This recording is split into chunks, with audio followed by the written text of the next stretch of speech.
Welcome into Palmetto Sports Daily. I'm Carmine here in Greenville, South Carolina. We have Teagan Brown in Myrtle Beach and Kevin Bilodeau in Charleston. And guys, of course, this time of year, a lot of the talk around college football and a lot of that in this area and across the state is about the Clemson Tigers trying to bounce back after that top 10 loss to LSU. 17-10. Clemson looked great in the first half, up 10-3, and then held scoreless in the second half, being outscored 14-0 in the second half, and only getting 31 total rushing yards all game, which was really a glaring thing to try and improve. But they're heading up against Troy. They're hosting Troy coming this Saturday, trying to get their first win of the year. There you see Tom Allen and head coach Dabo Swinney. And yesterday in Coach Swinney's availability at the press conference, he said really the only thing that held up was Tom Allen and their defense, even though, yes, they gave up 14 second half points. But for the most part, they held LSU to just about 3 rushing yards per carry. And so he was very happy about the defense's performance. You might think, well, of course Clemson's going to get their first win of the year against Troy in the second game. But head coach Dabo Swinney saying the close calls in the past with this team is not a guarantee to win this game coming up on Saturday. This is our third time to play them. The last time was our national championship year in 16. We played them, and I think it was 30-23, I believe. In 2011, we played them, and that was an ACC championship year, our first ACC championship year, and we were down at half. And everybody was booing and saying some bad names to me going off the field. So it's not good.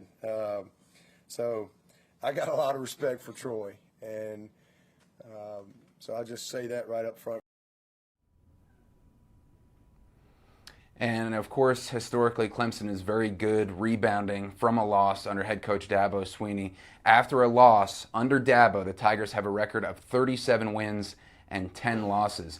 But you heard those close calls with Troy in the past, and those were very successful seasons for Clemson. Wasn't like those were down years for the Tigers. So, Kevin, your concern level about Troy, I know, Clemson won both of those games, but they were somewhat close at several points against Troy in the past.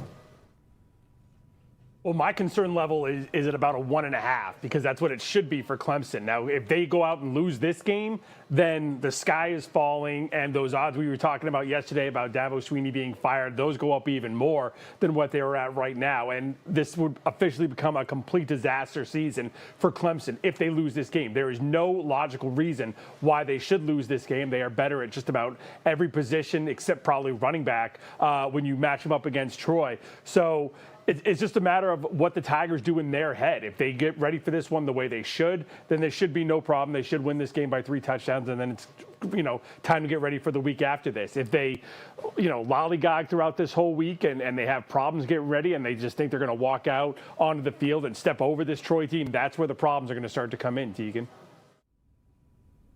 Yeah, I do not think this is a game Clemson should lose in the slightest. And if they do, that is a huge issue here. But, Carmine, I'm curious what Dabo had to say about Cade, because I know that in that game we really didn't see the Cade Klubnik worthy of a Heisman that we had been talking about before the start of the season. Yeah, that's a great question, Teagan. First of all, Dabo was so fired up, and I know you weren't on the show yesterday, but just to recap a little bit, Dabo was so fired up. This is the most fired up I've seen him, most energized, most spicy also. He was giving some pretty vulnerable and honest takes on where this team is at. He said, specifically about Cade, though, to your question, he said if our biggest problem is our best player not playing their best or not playing as good as they can, then he feels good about the rest of the season because he's confident that Cade will bounce back. But he was completely honest and open that Cade did not play as well as he should have. Now, I will say in Cade's defense, and Coach Swinney has said this also, that Antonio Williams being injured on the first drive cannot be overlooked. An all-ACC wide receiver. I think he caught 10 touchdowns last year. Veteran wide receiver of this group, and him and Cade have played together for 3 years, now going on their third year together. So him being lost in the first drive was a big topic. But, you saw that interception in the second half that Cade overthrew. He did lead them down the field in that 2-minute drive to become close enough to have a chance to score and tie the game at the end. But Coach Swinney, Kevin, was very honest that Cade needs to play better, and he's confident he will play better going forward. Yeah, and I don't want to lead on the Antonio Williams stuff too much either, because he's obviously a great player, second-team All-American in the preseason AP poll. But throughout this offseason, all we heard about for this wide receiver room at Clemson was how deep they are and how there were 6 guys that could start on pretty much any team in the country. And now you lose one of them, even though he is probably the best one. You can't say now, well, oh, we didn't have the receivers out there we needed. You guys talked about how deep this room was. It should be next guy up. It should be, 2 guys stepping in at least to fill in that production, and we just didn't see it. Now, obviously, LSU is probably one of the better defenses that Clemson's going to go up against this entire season. You take into account probably South Carolina's as well, and Florida State's is looking pretty good, and we might see something good on Miami as well. But LSU is probably one of the top 2 or 3 defenses they're going to see this season, so you got to take that into consideration as well. But I don't like leaning on this. We didn't have Antonio Williams stuff after all offseason. We heard about how many great wide receivers they have. Yeah, and I don't think that's fully the reason. I mean, that has to be taken into account. But Tyler Brown stepped up and played really well, which was a good sign after he missed all of last season with an injury, and the year before was a freshman All-American, Greenville native, so we're even more proud about Tyler Brown. But Cade Klubnik missed Tyler Brown, who was wide open on that final drive. I believe it was 3rd and 4, and Tyler Brown was wide open. He tried to force a pass in there to either TJ Moore or Bryant Wesco Jr., and that was incomplete. But Dabo was saying that Tyler Brown was also wide open. That would have been a touchdown, and with the extra point, that would have tied the game. So definitely Cade, and hopefully the running game coming around as well, because Troy right now has the top leading rusher in the country after week 1, almost 200 rushing yards. But we'll be right back after a short break right here on Palmetto Sports Daily.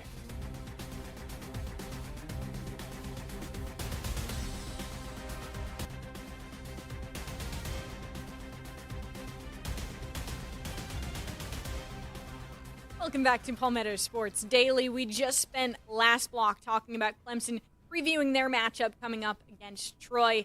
Now we're going to head to Conway because Coastal Carolina will have their home opener against Charleston Southern. And this is a team that they have not played since 2016. But before we get to talking about Charleston Southern, I kind of want to talk about what went wrong for Coastal versus Virginia, because there was a lot. Head coach Tim Beck took some time to talk about it this morning at his press conference.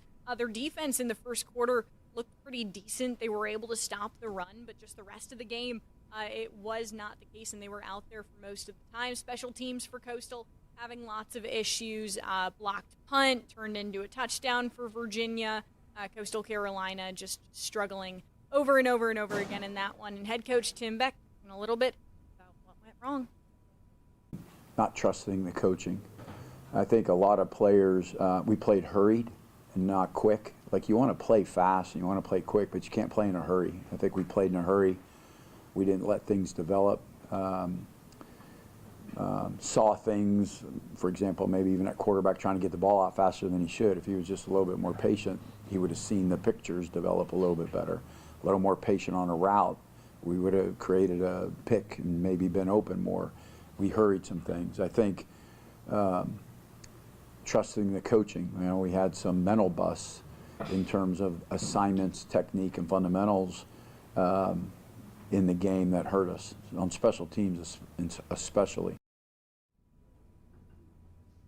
Yeah, and there are about 60 new guys on this team. So he talked a lot through his press conference just about how a lot of them kept just reverting to what they had learned at their previous institutions and what they had done on the field there.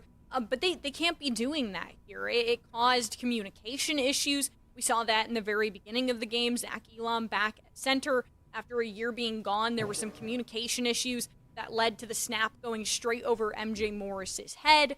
M.J. Morris also some communication issues there with his O-line. There were just a lot of things. They weren't listening to each other was really the biggest thing for them. So, I think that Coastal should hopefully have learned from this. You're supposed to see the most improvement between week 1 and week 2, and Tim Beck said that we're going to see that, and we will see M.J. Morris back at starter. Coach Beck confirmed that this morning. But, Kevin, I know you're covering the other side of this game. Yeah, I would say if Coastal doesn't come away with a win in this one and show a bunch of improvement, then Tim Beck's hot seat is going to be scorching fire by the time we get to Sunday morning, because Charleston Southern comes into this one on an 11-game losing streak. They haven't won since the second week of last season when they upset Furman on the road.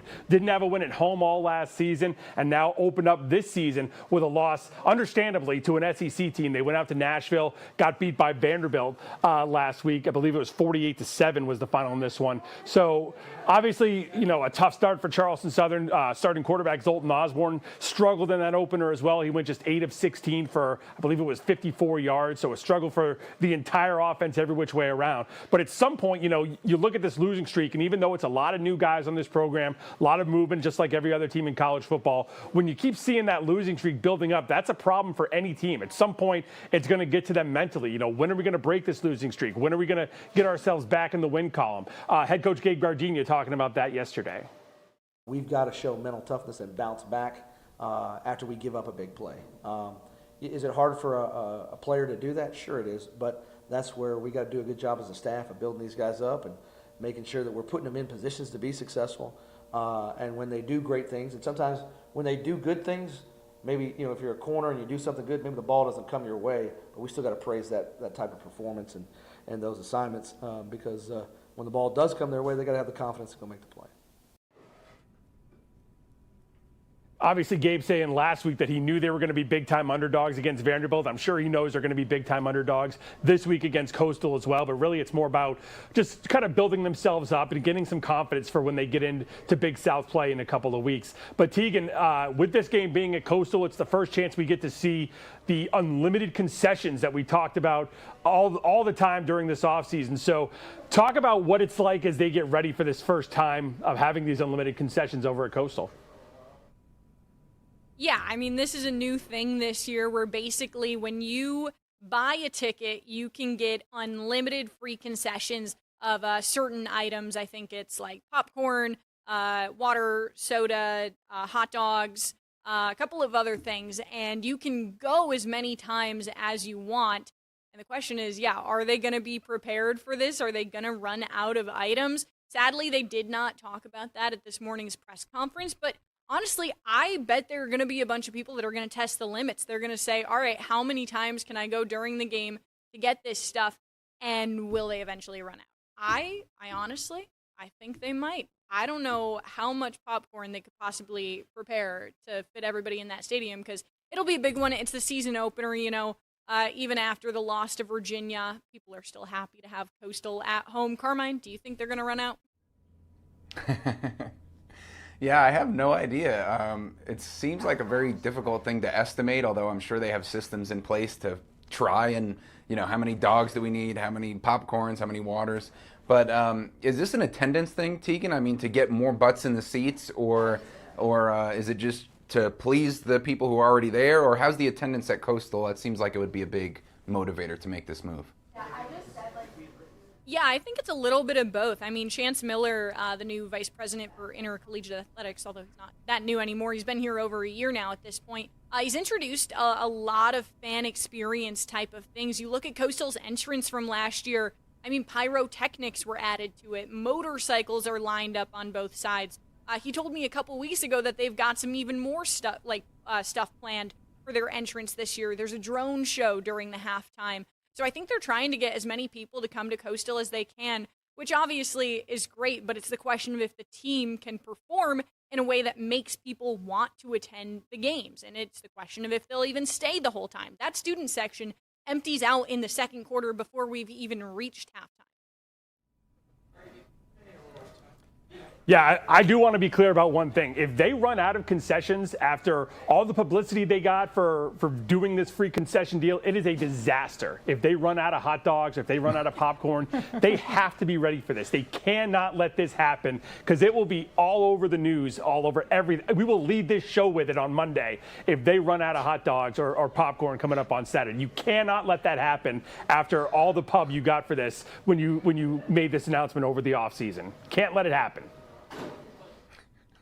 Yeah, I mean, it was crazy the amount of attention that it got, and, everybody was talking about it forever. They're still talking about it now. So, yeah, if they run out, I'll be disappointed. But I'll keep an eye on it. I'll be there at the game, and we'll still be here on Palmetto Sports Daily on the other side of this break.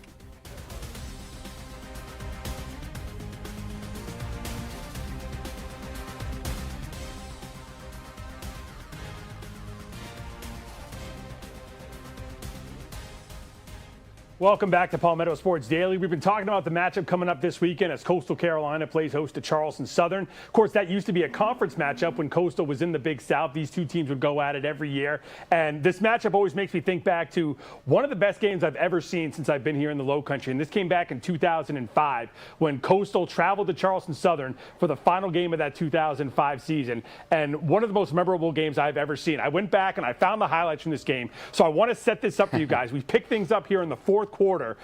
Coastal is on top by a touchdown. They're going back to punt. They fake the punt, though. That's Andres Perkins, who takes the ball, takes it in 46 yards for a touchdown. That puts Coastal on top 24-10 with 2:49 left to go in the fourth quarter. Charleston Southern comes back. This is Colin Drafts, just had his number retired by CSU. He gets in for a touchdown with 1:39 to go. Now, they would onside kick. Coastal got it. So they go back to punt with 10 seconds left. They bring it back to Jerome Simpson, future NFL player. All he has to do is run backwards, let the clock run out for 10 seconds, and the game is over. Problem is, he runs out of bounds at the 4-yard line with 1 second left, giving Charleston Southern the ball back. Wow. Colin Drafts throws a touchdown pass right there to Marcus Murray, ties the game up as time expires. They go into overtime. They would trade field goals. They go into double overtime. CSU running the ball right here. That would be the go-ahead touchdown from Andre Copeland, put CSU on top. And then one last chance for Coastal Carolina here on fourth down. The pass is incomplete, and Charleston Southern, with that victory, wins a share of the Big South Championship, their first ever conference championship in football. Coastal would have won that championship outright if they had won this game. Instead, they have to share the title. CSU takes a big part of it, and still one of the most memorable games I've ever seen. It was actually played on the same night as Clemson, South Carolina. And I was at the CSU game for that ending there. And then I drove to Columbia for the beginning of the CSU, for the USC Clemson game. And all anyone was talking about in the booth was the end of that CSU game. And Jerome Simpson, just one of the all-time just mishaps you can see in college football. I just remember he takes that snap, and we all thought he was just going to run right out of the back of the end zone, take the safety. Even if there was time left on the clock, it still would have been a 5-point lead,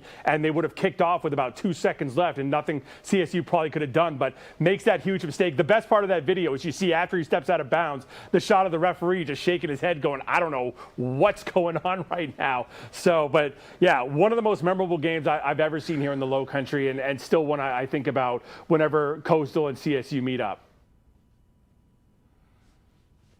That's crazy. I mean, I'll preface this by saying I was 3 years old when that game happened, so I did not watch it, nor was I there. But I mean, it's just crazy to even see just like game footage from then. It's cool to see Coastal's old uniforms. But oh my gosh, I mean, what a cool history. What a cool game. That was awesome, Kevin. Oh my gosh, yeah, I cannot believe. And by the way, Kevin, thank you for re-racking that video and presenting it probably with the same amount of gusto as you did on that day, or maybe not. You were probably completely, just totally fatigued after that emotional roller coaster of a game, and then you go to the Palmetto Bowl right after that. I can't imagine what a work day that was. But yeah, great video. And Tyler Thigpen, the future State of South Carolina Hall of Famer, only held to 89 passing yards for Coastal. So seemed like Charleston Southern, great defense that game as well. Yeah, you know, not just Thigpen, but I mentioned Simpson. He would go on to play wide receiver in the NFL, played a few years with the Cincinnati Bengals, and, you know, was one of the top receivers that the Big South has ever seen, and, you know, put up huge numbers. But for me, that's always going to be the play I remember when I think of Jerome Simpson, is running out of bounds at the 4-yard line with 1 second left to give Charleston Southern a chance to tie that game. We've got more to talk about here on Palmetto Sports Daily. We'll be back right after this.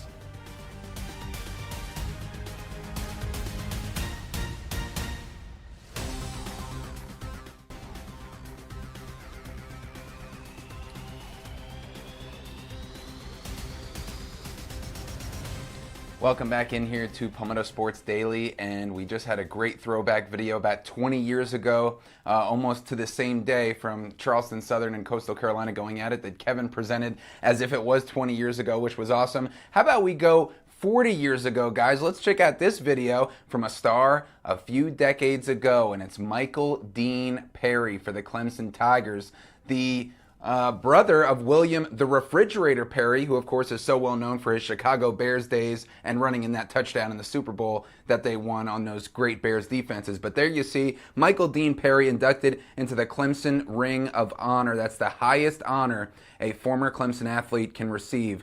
Michael Dean, first-team All-American and ACC Player of the Year, guys, as a defensive tackle, the only defensive tackle ever to receive that honor. And here he is speaking about the new honor he just received. You can't describe it. I mean, to have your name in the Ring of Honor, I think I'm the 24th or 25th guy to ever do that in Clemson history. That just speaks volumes, and I'm just overwhelmed right now. I have all my family here, my fiance, and my little granddaughter, Alina. I tell people all the time, it's not just me.